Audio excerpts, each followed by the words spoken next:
જે રીતે છેલ્લા કેટલાક દિવસથી જે રીતે નારાજગીનો એક વાત આવી રહી છે, જે રીતે વિવાદ ચાલી રહ્યો છે, ગુજરાતમાં કેટલાક નામાંકિત કલાકારો આવ્યા, એમને સાથે સન્માનિત કરવામાં આવ્યા, ભોજન લેવામાં આવ્યું, આ પ્રકારના ફોટા મેં પણ સોશિયલ મીડિયામાં જોયા.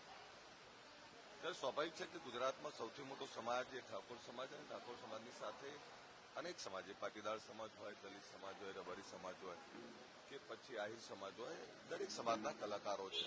બારોટ, ગઢવી, તમામ સમાજના કલાકારો છે. પરંતુ વિક્રમ ઠાકોર એક ખૂબ ખ્યાતનામ કલાકાર છે, ગુજરાતની ફિલ્મ ઇન્ડસ્ટ્રીના ખૂબ મોટા કલાકાર છે, જેને માં સરસ્વતીના આશીર્વાદ છે. એવા કલાકાર જ્યારે ત્યાં નહોતા, એટલે સ્વાભાવિક છે કે એમનામાં પણ નારાજગી થાય. ત્યારે હું 100% એમની વાત સાથે સંમત છું. પરંતુ આ કાર્યક્રમ કોઈ પૂર્વ આયોજિત નહોતો.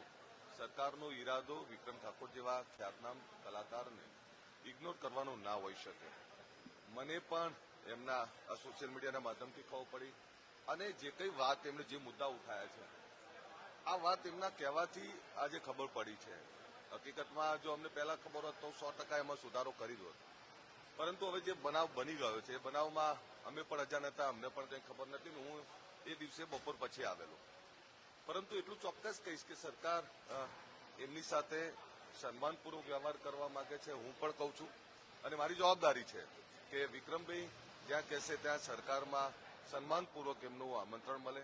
અને વિક્રમભાઈને હું તો સરકારને પણ વિનંતી કરું છું કે સરકારે વિક્રમભાઈને આમંત્રણ આપવું જોઈએ, અને વિક્રમભાઈની સાથે એ તમામ જે ખ્યાતનામ કલાકારો છે, નામાંકિત કલાકારો છે, જેમણે ગુજરાતની ફિલ્મ ઇન્ડસ્ટ્રીને, ગુજરાતની સાંસ્કૃતિક વારસાને જીવંત રાખવા માટેના જે લોકોએ પ્રયત્ન કર્યા છે, આવા બધા જ કલાકારોને બોલાવવા જોઈએ અને સન્માનિત કરવા જોઈએ.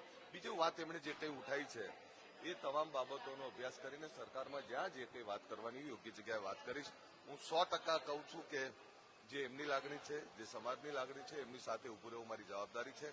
અને જે કોઈ બાબત હશે એમાં સકારાત્મકતાથી જે કોઈ નિર્ણય આવશે તો હું એમની સાથે છું. સાથે એ પણ વાત કરું છું કે સરકાર જે કંઈ બન્યું છે, અચાનક બન્યું છે, સરકારનો કોઈ બદ ઇરાદો નહોતો, અને એમનું સન્માન જળવાય એ મારી જવાબદારી છે. સરકાર પણ એમની સાથે છે, સરકારની પણ જવાબદારી છે. એટલે સરકાર 100% સન્માનપૂર્વક વ્યવહાર કરશે, અને એમાં જ્યારે પણ વિક્રમભાઈ જે કંઈ વાત કરશે તો એમની વાતને વાચા આપવા માટે હું એમની સાથે છું.